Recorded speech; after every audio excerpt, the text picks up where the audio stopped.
அன்புமிக்க சகோதர சகோதரிகளே, ஆண்டவர் இன்று உங்களை அதிகமாக ஆசீர்வதிக்கின்றார். அருளும் ஆற்றலும் உங்களுக்கு அருளுகின்றார்.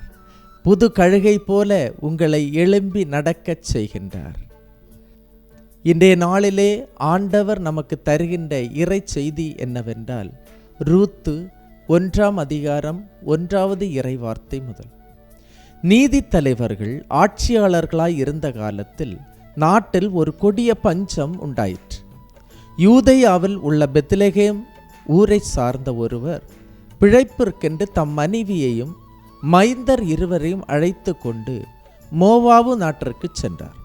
அவர் பெயர் எலிமலேக்கு, அவர் மனைவி பெயர் நகோமி. மைந்தர் இருவரின் பெயர்கள் மக்லோன், கிலியோன் என்பவர்கள். அன்புமிக்கவர்களே, அந்த குடும்பம் பிழைப்புக்காக மோவாபு நாட்டிற்கு செல்லுகின்றது. அங்கு என்ன நடந்ததென்றால், பிறகு இறைவார்த்தை 1:5 சொல்லுகின்றது, பிறகு மக்லோனும் கிலியோனும் இறந்து போயினர். நகோமி தம் கணவரையும் 2 மைந்தரையும் இழந்து தன்னந்தனியாய் விடப்பட்டாள். ஆனால் ரூத்து பிரிந்து போக மறுத்துவிட்டாள். நகோமி அவரிடம், இதோ பார், உன் ஓரக்கத்தி தன் இனத்தாரையும் தன் தெய்வங்களையும் நோக்கி திரும்பி போய்விட்டாள், அவளைப் போல் நீயும் திரும்பி போ என்றார். அன்புமிக்கவர்களே, நகோமி ரூத்தின் மாமியார். 2 பிள்ளைகளும் இறந்த பிறகு அந்த 2 பிள்ளைகளின் மனைவி ரூத்தும் அவளோடு இருந்த இன்னொருத்தியுமாக அவர்கள் விதவையாக விடப்பட்டார்கள். அந்த நேரத்திலே ரூத்து மட்டும் நகோமியோடு இருந்தார். இன்னொருவர் அவருடைய சொந்த நாட்டிற்கு புறப்பட்டு சென்றார் என்று இறை வார்த்தை சொல்லுகின்றது. அன்புமிக்கவர்களே, நகோமியோடு இருந்த யூத்தின் செய்தி என்ன தெரியுமா? இறைவார்த்தை 1:16 சொல்லுகின்றது, அதற்கு ரூத்து, உன்னோடு வராமல் உம்மை விட்டு பிரிந்து போகும்படி என்னை நீர் வற்புறுத்த வேண்டாம்.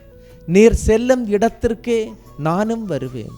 உமது இல்லமே எனது இல்லம், உம்முடைய இனமே எனது இனம், உம்முடைய தெய்வமே எனக்கு தெய்வம். அன்புமிக்கவர்களே, பாருங்கள், ரூத்து அனைத்தையும் இழந்து விட்டாள். தன்னுடைய கணவனை இழந்து, தன்னுடைய மாமனாரை இழந்து, அனைத்தையும் இழந்த நேரத்திலே அவளுடைய பதில் என்ன தெரியுமா?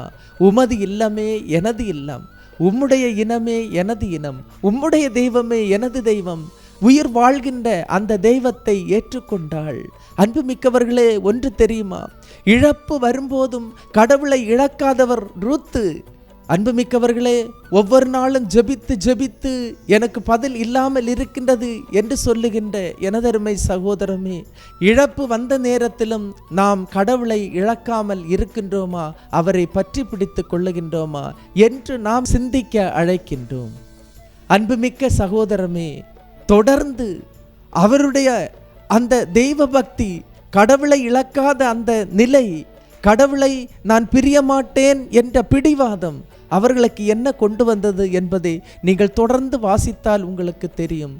ரூத் 4:13 இவ்வாறு போவாசு தாம் சொன்னபடியே ரூத்தை தன் வீட்டிற்கு அழைத்து சென்று அவரை மணந்து கொண்டார் என்று இறைவார்த்தை சொல்லுகின்றது. அன்புமிக்கவர்களை தொடர்ந்து வாசித்தோம் என்றால், அவர்கள் கூடி வாழ்ந்தபோது அவர் கருத்தரிக்க ஆண்டவர் அருள் கூர்ந்தார். ரூத்து ஓர் ஆண்மகனை பெற்றெடுத்தார். பாருங்கள், ஒரு காலத்திலே விதவை என்று சொன்னவர்களுக்கு ஆண்டவர் அருள் பொழிகின்றார். கணவனை இழந்து மனைவி இழந்து வாடுகின்றவர்களை ஆண்டவர் ஆசீர்வதிக்கின்றார். எனக்கு கடவுளே கதி என்று இருக்கிறவர்களை ஆண்டவர் திடப்படுத்துகின்றார். தன்னுடைய அருளாலும் ஆசியாலும் நிரப்புகின்றார். தொடர்ந்து வாசிங்க, ரூத்து 4:17 வாசிங்க. சுற்றுப்புற பெண்கள் நகுமிக்கு ஒரு மகன் பிறந்துள்ளான் என்று சொல்லி அவனுக்கு ஓபேது என்று பெயரிட்டார்கள். அவனே தாவீதின் தந்தையான ஈசாயின் தந்தை. அன்புமிக்கவர்களே, ஈசாயின் தந்தையாகிய ஓபேது, ஈசாயின் மகனாகிய தாவீது, அந்த தாவீதின் வழிமரபினரான இயேசு. அன்புமிக்கவர்களே, ஒரு தலைமுறைக்கு சொந்தக்காரரான இவர்கள் இந்த தலைமுறையிலிருந்து தான் நம்முடைய ஆண்டவர் இயேசு உதித்தார் என்று கேட்கும்போது கடவுள் எவ்வளவு அற்புதமாக அதிசயமாக ஒரு தலைமுறைக்கு சொந்தக்காரராக நம்மை அழைக்கின்றார், நம்மளை அழைத்திருக்கின்றார், நம்மை வாழ வைக்கின்றார்.